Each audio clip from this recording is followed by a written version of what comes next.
The internet is abuzz with anecdotes telling of the amazing benefits of a ketogenic, or keto, diet.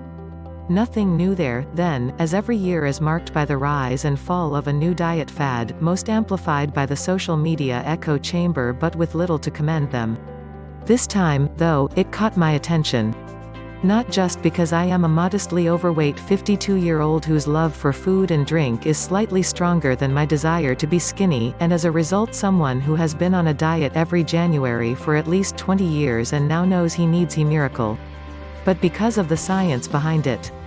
For a start, I first began reading about ketogenic diets thanks to Ethan Weiss, MD, a prominent UCSF cardiologist on Twitter, whose scientific acumen I respect. If he believes in the benefits of ketosis, then I should definitely look a little closer. After 20 years of January diets, my own experience suggested that nothing made any difference. You only lost weight if you took in less calories than you used, and if you took in less calories than you used then you were hungry. Simple as that. Could it be that a ketogenic diet really was different? Well, the principle makes sense. Bizarrely named ketone bodies are actually molecules that act as the body's natural backup fuel supply when glucose is scarce.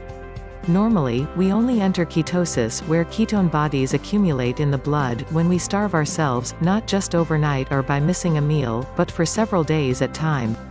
Our metabolism then switches to fat burning, and converts stored fat molecules into ketone bodies that can power our muscles and brain because the glucose has run out. Being in ketosis, then, does sound like a great way to burn off the fat. On the other hand, not eating for days doesn't sound much fun. But it turns out you don't need to starve yourself to get into ketosis. All you need to do is remove carbohydrate from the diet, not just refined carbs, such as sucrose or high fructose corn syrup, but all carbs, including complex carbs and starches too. Once the body has no source of glucose, it has to switch to ketosis because the brain needs either glucose or ketone bodies to survive. So no matter how much protein or fat you eat, the body still has to break down fat to ketone bodies to keep you going.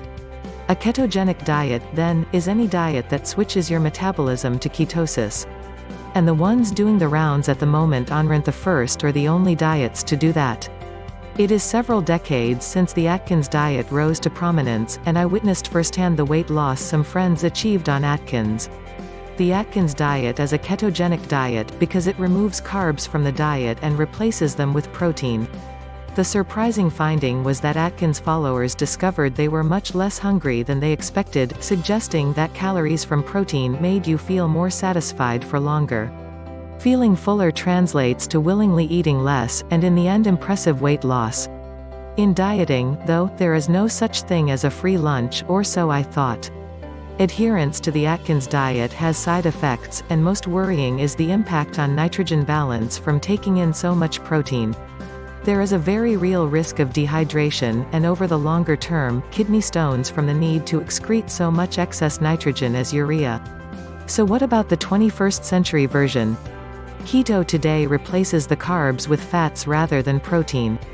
A typical Atkins regimen had 75% of calories from protein, 25% from fat and less than 5% from carbs.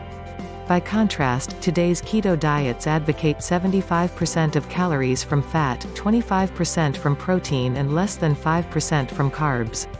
As protein intake isn't changed from a typical balanced diet, any side effects from nitrogen imbalance are neatly sidestepped.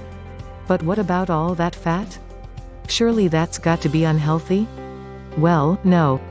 Most instructive are the lipid profiles of Antarctic explorers who have crossed the continent on foot, dragging their own food on sledges. That's only possible with food that has the highest possible calorie-to-weight ratio, which means eating essentially nothing but butter. And after months on an all-butter diet the level of LDL cholesterol, often called bad cholesterol, actually declines significantly. That isn't as surprising as it sounds. While in ketosis, fats are being moved from stores towards the liver, where the ketone bodies are made, and that's the job of HDL cholesterol. LDL cholesterol typically moves excess fat from the liver to the stores in the rest of the body, hence in the opposite direction. So in ketosis, you would expect a lipid profile normally considered healthier, higher HDL and lower LDL, no matter how much fat was being consumed. But if the benefits of Atkins on weight came from the reduced hunger thanks to the sustaining properties of protein, then you shouldn't get that unless you bulk up the protein component of the diet. It turns out though, that the reduced hunger results from the state of ketosis itself. How you achieve it doesn't really matter. So the science stacks up. Theoretically, at least, I couldn't find a flaw in the modern ketogenic diet. So I gave it a try in place of my usual, low-everything, calorie-restricted January diet. On the 1st of January, I weighed in at a portly 196 pounds, which on my 5 feet 9 inches frame amounts to a BMI between 29 and 30, so only a smidgen under obese. The Deliciously Keto cookbook by Molly Pearl and Kelly Roll duly arrived from Amazon, and my carb intake immediately fell below 5%. As I sat eating ribeye steak for breakfast, topped with chili butter, along with scrambled eggs and cheese, it was hard to believe I was on any kind of diet. If, like me, you think food needs to have fat in to taste good, then you are going to find keto one easy regimen to follow. I typically work out every day for 30 minutes, on a Concept 2 indoor rowing machine, and to help the diet along, I increased that to 45 minutes, allowing me to row 10 kilometers without leaving the comfort of the gym. That exercise probably helped rid my body of stored carbohydrate. Your liver stores quite a lot of carbohydrate as glycogen, ready for quick release to power your muscles, quicker than normal, and within 48 hours I had achieved nirvana, well, ketosis anyway. Using urine dipsticks, my ketone body level was sustained above 6 mol/liter, equivalent to a deep ketosis. And there it has stayed for a month, while I enjoyed the delights of burgers topped with brie, jumbo prawn salads with avocado and sour cream dressings, and creamy pork stroganoff with zucchini ribbons. 3 fat-laden meals every single day. First, the benefits. Once ketosis was well established 3 days in, I found I was never hungry.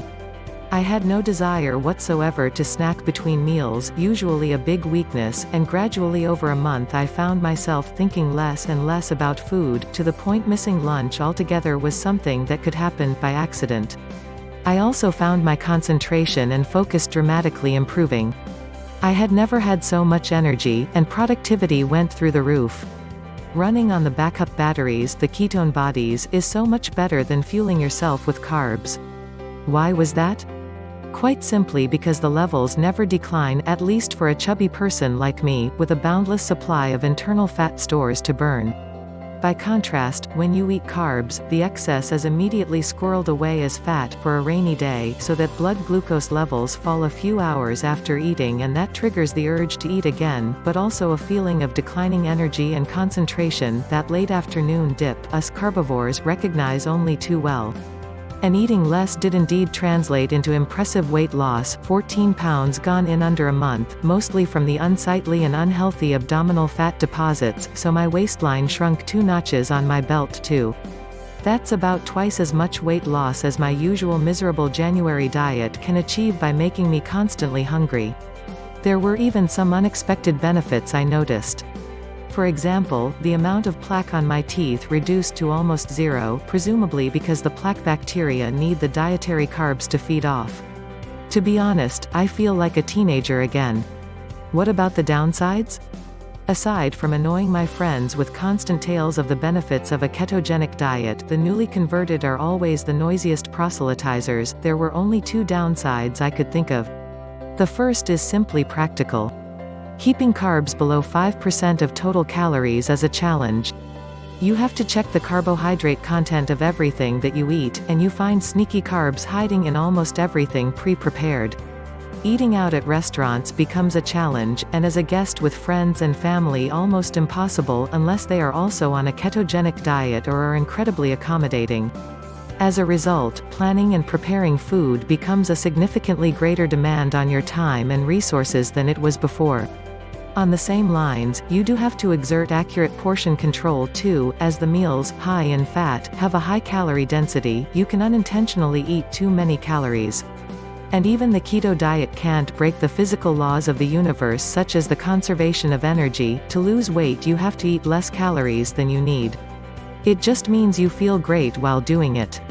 The second downside was simpler to avoid, but I had been slow to heed the warnings I had been given. It is hard to get enough fiber while following a ketogenic diet, principally because most natural fiber sources also contain too much available carbohydrate. Fiber is typically an insoluble or indigestible carbohydrate polymer, so it's unsurprising it naturally coexists with digestible carbs. The solution is simple: take a fiber supplement. For me, I need 7 or 8 grams a day, from the first day you switch to a ketogenic diet. At the end of my experiment, I decided to observe the impact of eating some carbohydrate after almost a month being essentially carb-free. Just 50 grams of carbs in one sitting, equivalent to a very small baked potato, immediately killed ketosis. Within 3 hours, urinary ketone body levels had fallen to essentially undetectable, hunger returned and the mental fog started to descend. Of course, it then took almost 72 hours to re-establish deep ketosis after just one, in my case deliberate, moment of weakness. 3 days of feeling a bit rubbish, lacking in energy, because I was denying my body its usual glucose fuel, and the backup batteries, the ketone bodies, were yet to cut in. Success on a ketogenic diet, therefore, clearly requires the kind of discipline typically associated with a Zen master.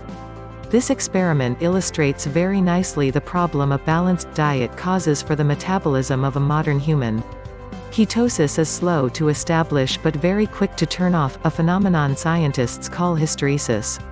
And there are very good evolutionary reasons for this setup. While a good fuel, glucose and other carbohydrates can damage the proteins that make up your cells and tissues. If glucose levels are allowed to get too high, the damage may be irreparable, as can happen in diabetes. To avoid that, at least in healthy people, the body makes insulin as soon as blood glucose levels start to rise, and insulin caps the level of glucose in the blood by instructing the liver to convert the excess into fat. At the same time, however, that insulin turns of ketosis, which is why ketosis ended so quickly after I ate a baked potato. That ensures you are not laying down fat and burning fat at the same time, which would be a highly inefficient use of food resources. In prehistory, evolution tuned our metabolism so we didn't immediately start tucking into our fat stores the moment food became scarce. Individuals who did that would find that when a potentially catastrophic food shortage occurred, they would have less fat stored and so be the first to succumb. Of course, today, when for most people in developed countries, availability of calories is unlimited, this hysteresis that once made us efficient now makes us fat. Every ounce of excess carbohydrate is stored away as fat, but those stores are not re-accessed as soon as your glucose is depleted. Instead, you are left feeling hungry and lacking in energy for a while, and with fast food fries within easy reach, it's just too tempting to refuel with carbs again. Ketosis was, once upon a time, key to giving humans a survival advantage. The science, and my personal experience, suggests it can indeed do the same for individuals today. If you haven't tried it yet, maybe you should.